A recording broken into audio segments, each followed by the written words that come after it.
Welcome to everyone in my channel.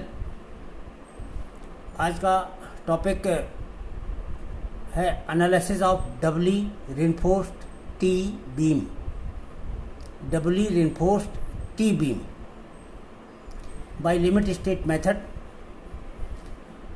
इस doubly reinforced beam T beam की doubly reinforced के लिए एक व्यूअर की रिक्वेस्ट आई थी, इसलिए मैं ये वीडियो तैयार करके आप लोगों को इसके concept T beam doubly reinforced के समझाने के प्रयास करूँगा। ध्यान से सुने।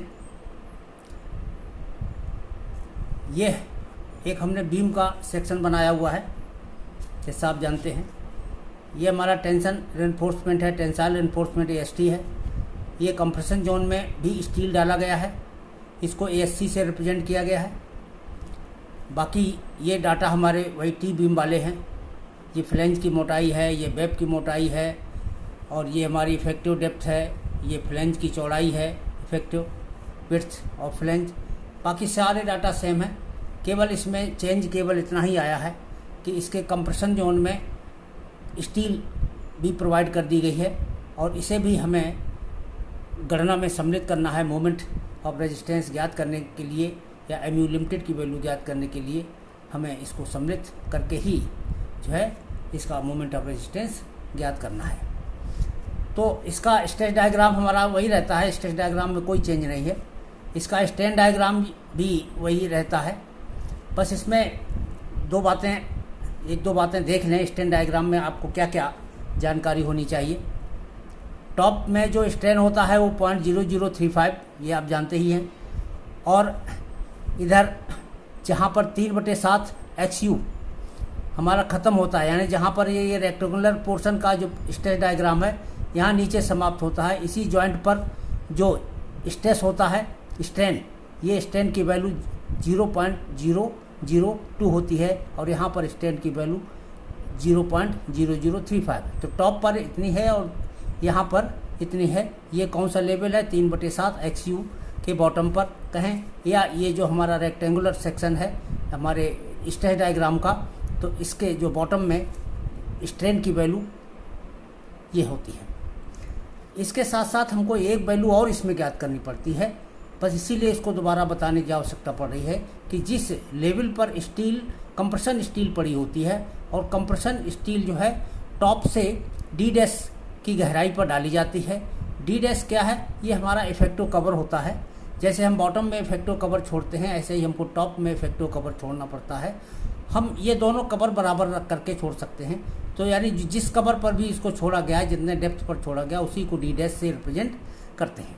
तो टॉप से D' की गहराई पर जो स्ट्रेन की वैल्यू होगी, उस स्ट्रेन की वैल्यू को हम एप्सिलॉन SC के नाम से यहाँ पर रिप्रेजेंट करते हैं। यानी कंप्रेशन स्टील में SC का मतलब कंप्रेशन स्टील में जो है ये स्ट्रेन की वैल्यू है, और वो तुम्हारी 0.002 से ऊपर आएगी स्टील। ये हाँ, तो स्टील में ये हमारा स्ट्रेन है। तो ये तो हमारे जनरल स्ट्रेन डायग्राम हो गया, इसका स्ट्रेस डायग्राम हो गया। अब आप इसकी जो एनालिसिस है, इसके लिए डबली रिइंफोर्स्ड का जो एक ये है कि इसकी और जटिल हो जाएगा, ऐसा कंसेप्ट छोड़ते हुए हम टी बीम के जो केस 1, केस 2, केस 3 जिनका उल्लेख हम पिछले वीडियोस में कर चुके हैं और आपको एक्सप्लेन भी कर चुके हैं कि ये 4 केस कौन कौन से होते हैं, ये उन्हीं केस में हल किया जाएगा। केवल कंप्रेशन स्टील के लिए एक व्यंजक प्रत्येक फार्मूले में ऐड होता चला जाएगा, और वो व्यंजक कहाँ पर ऐड होगा बस यही आपको देखना है केवल। बाकी इसके डिज़ाइन का प्रोसीजर, डिज़ाइन का कंसेप्ट ठीक उसी तरीके से किया जाएगा जैसे कि टी बीम में हमने किया है। यानी केस 1 क्या है, केस 2 क्या है, केस 3 क्या है, केस 4 क्या है, तो इसके अकॉर्डिंग ही इसकी पूरी एनालिसिस होती है। तो देखिए केस 1 क्या है? When XU is less than DF, यानी इसमें जो हमारा XU का मान होता है वो डेप्थ ऑफ फ्लेंज की गहराई से कम होता है। अर्थात इसको यूँ भी कह सकते हैं कि न्यूट्रल एक्सिस हमारी कहाँ होती है? ये हमारी फ्लेंज के अंदर होती है, फ्लेंज के नीचे नहीं, फ्लेंज के अंदर होती है। तो ये न्यूट्रल एक्सिस ये है, यही हमारी पहली शर्त है। और पहली शर्त होने पर ये हमारा सिंगली रिइंफोर्स्ड बीम की तरह से सेक्शन बन जाता है, क्योंकि इसके ऊपर जो है का सेक्शन ठीक रेक्टेंगुलर है।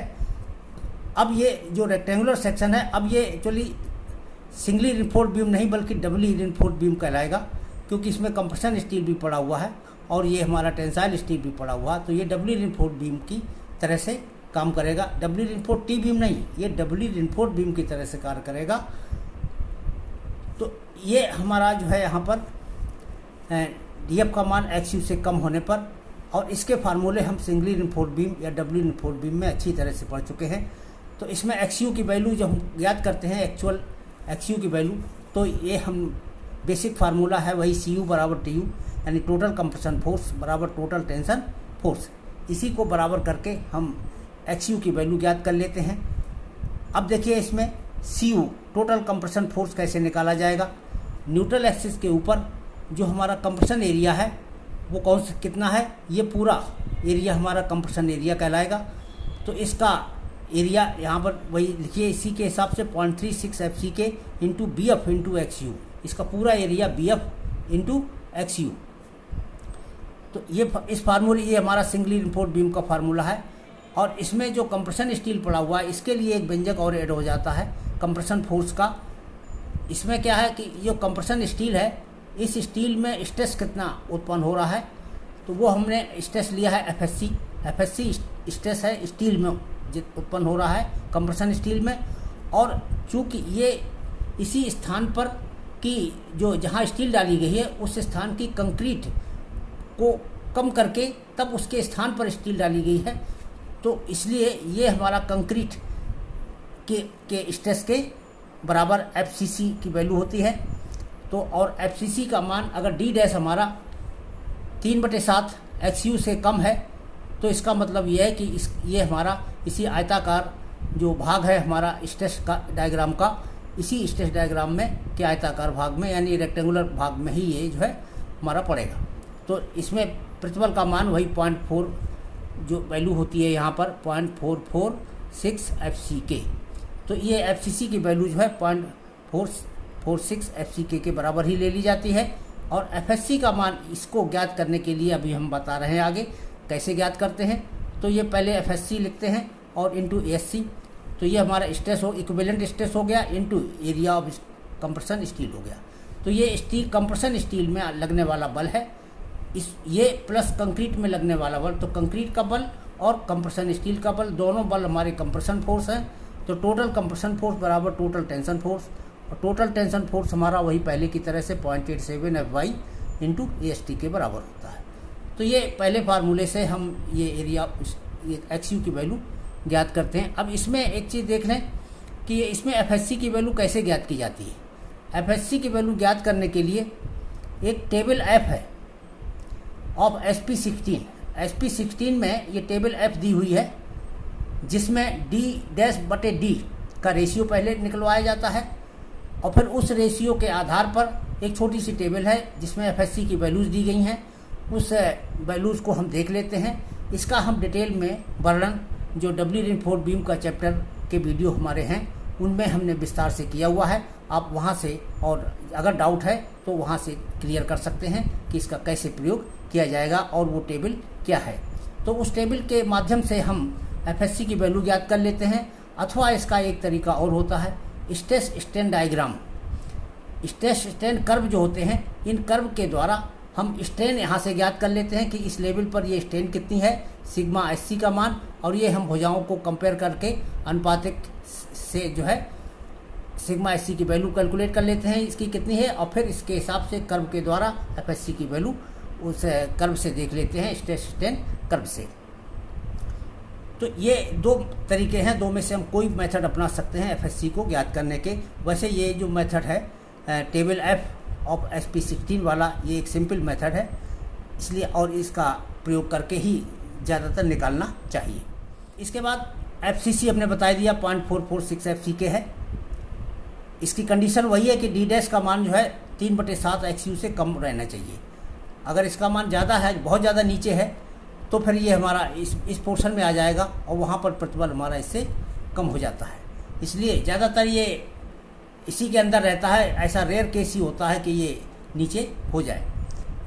तो इसका मान यही प्रयोग कर लेना। हाँ, कुछ स्थान पर या कुछ जगह पर कुछ राइटर्स के द्वारा ये सब भी सजेशन दिया गया है कि इस पद में से अगर हम FCC को नेग्लेक्ट करते हैं, इसका मान ही न रखें, क्योंकि FSC की तुलना में FCC का मान काफ़ी कम होता है। तो इस आधार पर हम इसको नेग्लेक्ट करके ये अप्रोक्सीमेट वैल्यू केवल FSC इंटू ASC करके हम फोर्स निकाल देते हैं। ऐसे भी निकाला जाता है। वैसे मेरा सलाह ये है कि आप इसको सम्मिलित करते हुए ही गणना करें। FCC निकाल लेने के बाद फिर सीधे सीधे MU का फार्मूला वही सिंगली रिइंफोर्स्ड बीम में जो आपने यूज किया है, 0.36 FC के T बीम में जो आपने यूज किया है, T बीम का जो केस 1 है उसका जो फार्मूला है वो एज इट इज़ वही रखा हुआ है। 0.36 FC के BF XU into D minus 0.42 XU ये हमारा लीवर आर्म हो गया, प्लस FSC माइनस FCC ये हमारा कंप्रेशन स्टील में इक्विवेलेंट स्ट्रेस हो गया, एरिया हो गया ASC इंटू D माइनस। इसका लीवर आर्म जरा एक बार देख लें। यहाँ पर स्टील ये पड़ा हुआ है, कंप्रेशन स्टील, और हमको ये टेंशन स्टील का सेंटर ये है। इन दोनों के बीच की दूरी कितनी बची, यहाँ से टॉप तक दूरी है कैपिटल ये स्मॉल d, और ऊपर से ये D' कम हो गया इसमें से, तो लीवर आर्म हमारा यहाँ पर बच गया D माइनस D'। तो कंप्रेशन स्टील का lever arm D minus D' होता है। इसको हमेशा के लिए याद रखें। जब कभी भी इसके लीवर आर्म की आवश्यकता होगी, हमको हर जगह फार्मूले में यही लीवर आर्म सब्स्टिट्यूट करना होगा। अब आइए केस 2 पर डिस्कस करते हैं। केस 2 की जो कंडीशन थी वही कंडीशन है, नई कंडीशन नहीं है। केस 2 की जो कंडीशन है उसमें है XU is greater than DF, XU का मान DF से अधिक हो। यानी अब हमारा जो न्यूट्रल एक्सिस है वो DF से यानी फ्लैंज की मोटाई से ज़्यादा हो गया। इसका मतलब ये XU की वैल्यू यहाँ पर नीचे आ गई, तो न्यूट्रल एक्सिस हमारा नीचे हो गया, न्यूट्रल एक्सिस। तो न्यूट्रल एक्सिस नीचे हो जाने पर एक और कंडीशन इसके साथ दी जाती है केस 2 में कि when XU is equal to XU max. ये एक पर्टिकुलर केस है, ऐसा रेयर ही होता है कि XU का मान ठीक है XU मैक्स के बराबर हो जाए, लेकिन फिर भी एक केस बताया गया है कि अगर XU का मान XU मैक्स के बराबर हो तब ये सेक्शन को बैलेंस सेक्शन कहते हैं।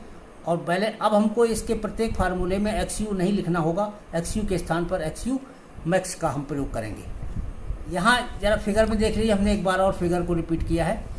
ये फिगर बनाकर सेम टू सेम फिगर है, ये स्टैंड डायग्राम हो गया इसका। और ये अब इसमें वो कंडीशन आ गई है कि जैसे ये इसका स्टैंड है, न्यूट्रल एक्सिस चूँकि काफ़ी नीचे आ गई थी, तो इसका 3/7 XU हमारा यहाँ से यहाँ तक का है। ये दूरी जो है 3/7 XU के बराबर है। और DF हमारा इतना है, इसको हम यहाँ लाएंगे तो ये हमारा किसके अंदर पड़ रहा है, 3/7 XU से कम पड़ रहा है।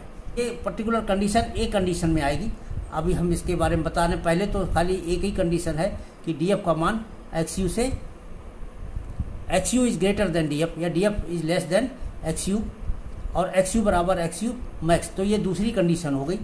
दूसरी कंडीशन के बाद केस 2A है, इसमें ये कंडीशन आती है कि DF is less than 3/7 XU।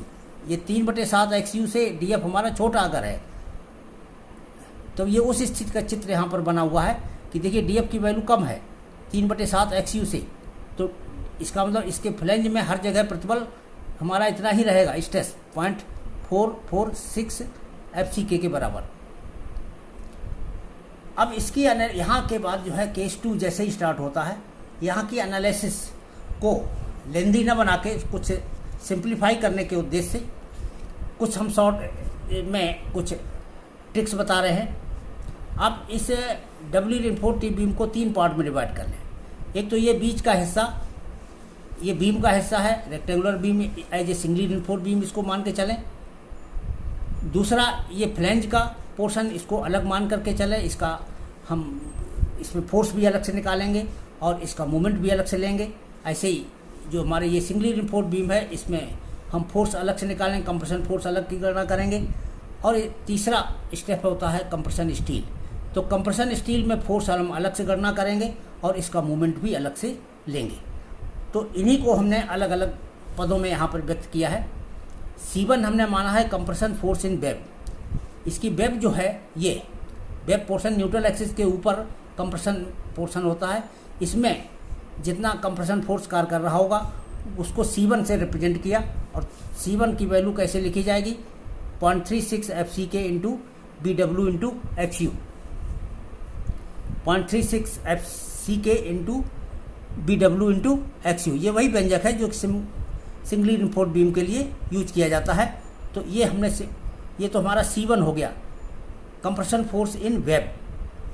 और इस फोर्स का लीवर आर्म कितना होता है, इसका जो लीवर आर्म है वो D माइनस 0.42 XU होता है। तो ये इसका लीवर आर्म हो गया। लीवर आर्म के लिए जो हमने सिंबल यूज किया है वो Z1 यूज किया है, Z1 और Z1, Z2 और Z3। आप कोई भी सिंबल यूज कर सकते हैं। कुछ है राइटर्स ने इसको LA करके लिखा है, LA यानी लीवर आर्म का एक एक शब्द लिया है। एक लेटर भी कोई भी ले सकते हो, Y1, Y2, Y3 ले सकते हैं। ये हमारी अपनी स्वेच्छा है, जो सिंबल यूज हमने न किया हो उनमें से कोई सा सिंबल ले सकते हैं, क्योंकि ये सिंबल कोड में कहीं उल्लेख नहीं है, इसलिए ये अपनी स्वेच्छा से माने हुए सिंबल होते हैं। तो लीवर आर्म को यहाँ हमने Z1 ले लिया है, Z1 बराबर D माइनस 0.42 XU हो गया। इसी तरह से दूसरा बल हम लेंगे फ्लैंज में। अब वेब को हटा करके जो फ्लैंज बची हमारी, इस फ्लैंज में कितना प्रतिबल उत्पन्न हो रहा है, क्योंकि फ्लैंज में ऊपर से नीचे तक प्रतिबल सब में समान है, 0.446 FCK। तो इसका फार्मूला वही लिख लीजिए, 0.446 FCK। ये तो स्ट्रेस हो गया, और स्ट्रेस के बाद फिर एरिया ऑफ दी फ्लैंज कर दीजिए।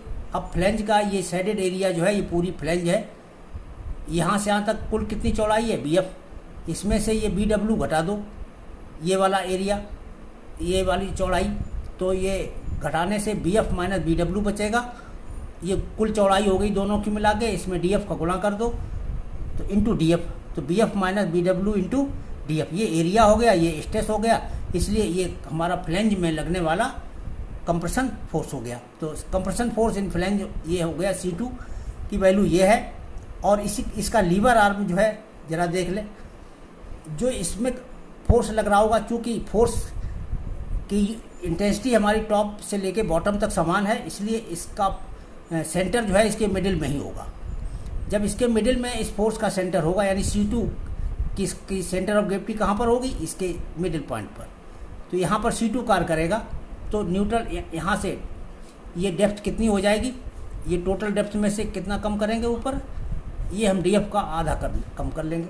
तो DF का हाफ कम करके, तो D माइनस DF/2, ये हमारा Z2 से रिप्रेजेंट कर दिया। ये हमारा फ्लैंज का लीवर आर्म होता है। इसी तरीके से अब हम लेते हैं कंप्रेशन स्टील को।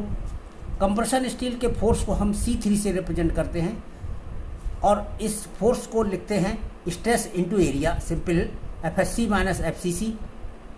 अभी ऊपर भी हम कर चुके हैं, FSC minus FCC into ASC। ये तो हमारा C3 हो गया फोर्स इन कंप्रेशन स्टील। और इसका लीवर आर्म कितना हो गया, लीवर आर्म इसका निकाले थे D minus D dash, D में से D डैश कम कर दो तो इसका लीवर आर्म हो जाता है। तो इस तरह से ये तीनों लीवर आर्म हो गए, Z1, Z2, Z3, और ये फोर्स हो गए कंप्रेशन फोर्स C1, C2 और C3।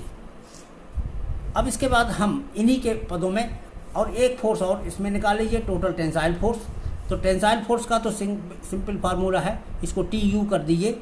TU बराबर टेंसाइल फोर्स बराबर 0.87 FY into AST, 0.87 into FY into AST। तो ये फार्मूला ये T के लिए हो गया। इसका लीवर आर्म का मतलब नहीं, लीवर आर्म तो इन दोनों बलों के बीच की दूरी होती है, यहीं से सारी दूरियां नापी जाती हैं। तो यहाँ पर हम केवल इस फोर्स को लिख लेते हैं। अब इसके बाद देखिए, ये केस 2 था। अब इसी में इसके दो सब केस होते हैं, केस 2A और केस 2B। तो केस 2A में अब कौन सी कंडीशन लगती है, वो वही कंडीशन है, DF इज लेस देन और इक्वल टू 3/7 XU। ये DF इज लेस देन और इक्वल टू 3/7 XU, यानी DF हमारे ये है, ये 3/7 XU जो है की वैल्यू उससे कम रहे। तो इसमें इस केस में ये कम है, और जब ये कम है तो करना क्या, फिर XU का मान किससे निकालेंगे। देखिए XU का मान, जैसे ये कंडीशन है, और इस केस में जो XU का मान वही टोटल कंप्रेशन फोर्स बराबर टोटल टेंशन फोर्स से ही निकाला जाता है। तो टोटल कंप्रेशन फोर्स हो गया C1 plus C2 plus C3, यानी ये तीनों व्यंजक जोड़ देंगे बराबर टी यू कर देंगे, जो ये टी यू का व्यंजक है इसको सॉल्व करेंगे तो हमारा एक्स यू ज्ञात हो जाएगा। तो एक्स यू तो हम इस फार्मूले से ज्ञात कर लेंगे इक्वेशन नंबर 3 से। और इसके बाद हम मोमेंट ऑफ रेजिस्टेंस इसका ज्ञात करें तो एम यू बराबर C1J1, यानी यहाँ से हम प्रत्येक बल का आघूर्ण मोमेंट लेते चले जाएंगे। तो इस जगह से जब मोमेंट लेंगे तो C1 कर लेंगे मोमेंट, तो C1 इंटू Z1 कर देंगे उसका lever arm, C2 into Z2 plus C3 into Z3, यानी सभी के ये मोमेंट हैं C1 Z1 plus C2 Z2 plus C3 Z3। ये हमारी एक इक्वेशन बन जाएगी। अब इसमें C1 C2 C3 और Z1 Z2 Z3 के ये वाले मान रख लो, हमारा फार्मूला बन जाता है। ये मौखिक भी याद, अगर हम ये कंसेप्ट याद है तो ये फार्मूले रट जाते हैं इस स्टेज तक आते आते। तो आप इस फार्मूले को बिना इसको लिखे भी डायरेक्ट कर, लेकिन ये चीज़ कंसेप्ट में होनी चाहिए कि हमें यहाँ पर तीनों का मोमेंट लेना है। इसके बाद केस 2B में देख लें। केस 2B में क्या था कि DF का मान जो है 3/7 XU से ज़्यादा था, ऊपर कम है नीचे अधिक है। तो DF का मान DF अगर हमारा बड़ा हो जाएगा 3/7 से तो ये हमारा यहाँ पर भी प्रतिबल शामिल हो जाएगा, ये यहाँ पर का प्रतिबल भी रेंज में पहुँच जाएगा। और ऐसे केस में इक्विवेलेंट जो है रेक्टेंगल IS कोड ने सुझाया है जिसकी डेप्थ जो है गामा F होती है। तो बस यहाँ करना क्या होता है, वही DF के स्थान पर गामा F हम सब्स्टिट्यूट कर देते हैं। तो गामा F रिप्लेस इसमें करना क्या है कि then use gamma F in place of DF, यानी DF जहाँ कहीं भी इन फार्मूले में आया है उसके स्थान पर गामा F कर दीजिए इन C2 एंड Z2।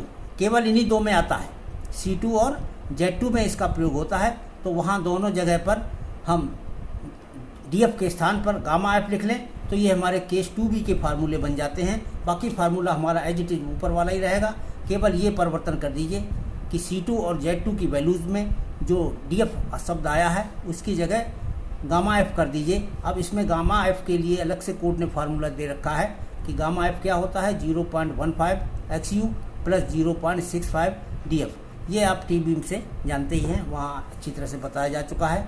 हाँ, इसको ये भी चेक कर लेना ना भूलें कि ये हमारा गामा F जो है DF से अधिक नहीं होना चाहिए, यानी ये कम रहना चाहिए।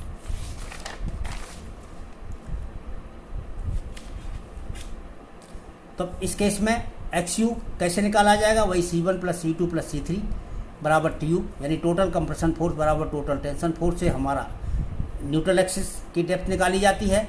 और मोमेंट ऑफ रेजिस्टेंस कैसे निकाला जाता है, वही C1 Z1 plus C2 Z2 plus C3 Z3, वही परिवर्तन करते हुए कौन सा DF की जगह पर गामा F रख दीजिए C2 वाले C2 और Z2 में, बाकी यहाँ पर इसका प्रयोग ही नहीं होता है। इसलिए इन्हीं फार्मूलों से हम MU निकाल देते हैं। ये हमारा केस 2A का हो गया। अब आइए केस 3 में। केस 3 में क्या है, XU का मान DF से बड़ा है। ये हमारा 2 में भी यही केस था, लेकिन वहाँ जो ये आगे की कंडीशन दी हुई थी कि XU का मान XU मैक्स के बराबर था केस 2 में, लेकिन केस 3 में XU का मान XU मैक्स से कम है। यानी केस 2 हमारा बैलेंस सेक्शन को रिप्रेजेंट कर रहा है और केस 3 हमारा अंडर इनफोर्स सेक्शन को रिप्रेजेंट कर रहा है। तो ये बात आप ध्यान रखेंगे कि केस 3 अंडर इनफोर्स को रिप्रेजेंट कर रहा है, तो आप अपने आप इसको XU less than XU max ही नोट करेंगे। तो ये कंडीशन हो गई, ये अंडर इनफोर्स सेक्शन है। अंडर इनफोर्स सेक्शन में अब वही केस A और B दोनों पहले की तरह से आते हैं। जो वहाँ पर केस है वही यहाँ पर कि DF इज लेस देन और इक्वल टू 3/7 XU। अगर ये DF का मान इससे कम है तब हम फार्मूला वही XU कैसे निकालेंगे, C1 plus C2 plus C3 equal to TU से निकालेंगे। तो इसी फार्मूले से, हाँ एक बात ध्यान रखें, ऊपर जो हमारे ये फार्मूले प्रयोग हुए हैं किसमें, केस 2A या केस 2B दोनों में, उसमें XU की वैल्यू XU मैक्स के बराबर ही रखी जाएगी, क्योंकि XU का मान XU मैक्स के ही बराबर है। तो आप फार्मूले में चाहे XU लिखें या XU मैक्स लिखें, उसका मान हमको वही रखना है कि जो XU मैक्स का है।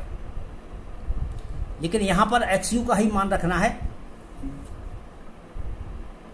केस 3 में, इसमें XU मैक्स की वैल्यू नहीं रखनी है।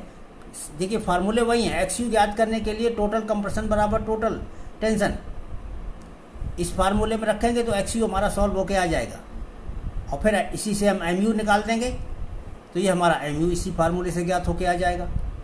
अब अगर हम 3B के केस ले लेते हैं तो 3B के केस में DF का मान 3/7 XU से बड़ा हो जाएगा। बड़ा हो जाने पर वही कंडीशन थी कि DF को गामा F से रिप्लेस कर दीजिए, यानी DF के स्थान पर गामा F रख दो।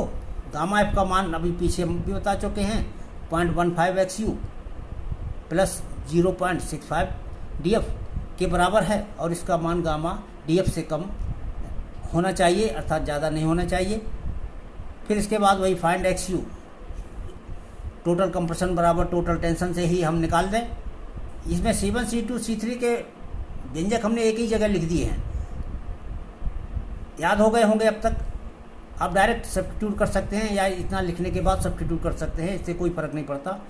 MU बराबर C1 Z1 ये रख करके यहाँ से हम मान निकाल लेते हैं। तो इसमें बस वही है, कहीं जहाँ कहीं भी DF आया होगा तो DF की जगह क्या हमको लिखना है, वही गामा F लिखना है। केस 4 में भी XU का मान DF से बड़ा है, तो केस 2, केस 3, केस 4 उनमें ये कंडीशन यही है, XU की वैल्यू DF से ज़्यादा है। केवल केस 1 में जो है XU का मान DF से कम है, और लेकिन इस केस में XU का मान जो है XU मैक्स से अधिक हो गया, यानी ये ओवर रेनफोर्स का केस हो गया, ओवर रीइंफोर्स्ड।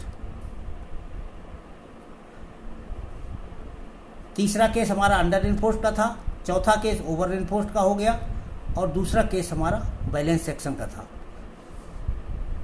तो यहाँ पर ये ओवर रेनफोर्स्ड हो गया क्योंकि XU का मान XU मैक्स से अधिक है। इस केस में कोड की रिकमेंडेशन है कि अगर आप क्वेश्चन का डिजाइन कर रहे हैं खुद, तो डिजाइन करते समय आपको खंड दोबारा चुनना पड़ेगा, जिससे कि खंड न्यूट्रल एक्स अंडर रेनफोर्स्ड बन जाए। लेकिन अगर क्वेश्चन एनालिसिस की किसी क्वेश्चन की कर रहे हैं, उसमें स्टील की मात्रा क्या डाली गई है वो पहले से मालूम है, हमें केवल एनालिसिस करनी है, और हमारा ये आ गया कि हमारा सेक्शन ओवर रेनफोर्स्ड है, और फिर पूछा गया है तो अब बताइए कि इस खंड की मोमेंट ऑफ रेजिस्टेंस इसका कितना होगा, डिजाइन मोमेंट कितना होगा। तो इसका डिजाइन मोमेंट निकालने के लिए हम फिर केस 2 के फार्मूले प्रयोग कर देते हैं, क्योंकि कोड ने सजेस्ट किया है कि ओवर रेनफोर्स्ड सेक्शन का ये डिजाइन मोमेंट बैलेंस बीम से तक ही सीमित रखा जाता है, इससे ज़्यादा मोमेंट इसके ऊपर नहीं लगाया जाता और ना ही लगाया जाना चाहिए। तो इससे हम केस 2 वाले जो केस 2 के फार्मूले हैं, यानी XU की जगह XU मैक्स रखते हुए हम ये वैल्यू निकाल देते हैं, MU लिमिटेड की वैल्यू निकाल लेते हैं, वही C1 Z1 और C2 Z2। यहाँ पर कोई सा भी केस हो, ये जरूर ध्यान रखेंगे कि अगर DF का मान हमारा 3/7 XU से कम है, तब हम ये फार्मूला प्रयोग करेंगे, इसमें Z as per case 2A करेंगे इसको, और इसमें अगर DF का मान 3/7 XU से ज़्यादा है, तब हम केस 2B के इस पे फार्मूले लगाएंगे। तो ये उसी तरह से केस लगेंगे कि अगर DF की वैल्यू 3/7 से कम है तो केस 2A का लगेगा फार्मूला इसमें यहाँ पर, और ये इसमें अगर ये 3/7 XU से अधिक है DF का मान, तो केस 2B का फार्मूला लगेगा 4B के स्थान पर। तो डबली रेनफोर्स्ड बीम में बहुत ज़्यादा समस्याएं नहीं है, लेकिन कुछ जगह पर इसे थोड़ा जटिल तरह से सॉल्व किया हुआ है बुक्स में, इसलिए लगता है कि ये क्वेश्चन बहुत हार्ड हो जाएगा। तो इसकी एनालिसिस काफ़ी सिंपल है। तो ये analysis of doubly reinforced T beam का टॉपिक था। उम्मीद है कि ये समझ में आ गया होगा। फिर भी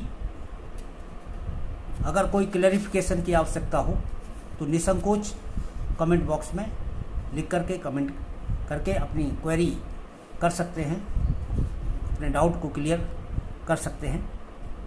इसमें संकोच न करें। हाँ, ये ज़रूर है कि तुरंत जवाब अगर मैं नहीं दे पा तो समय मिलते इसका जवाब जरूर दिया जाएगा। Thank you.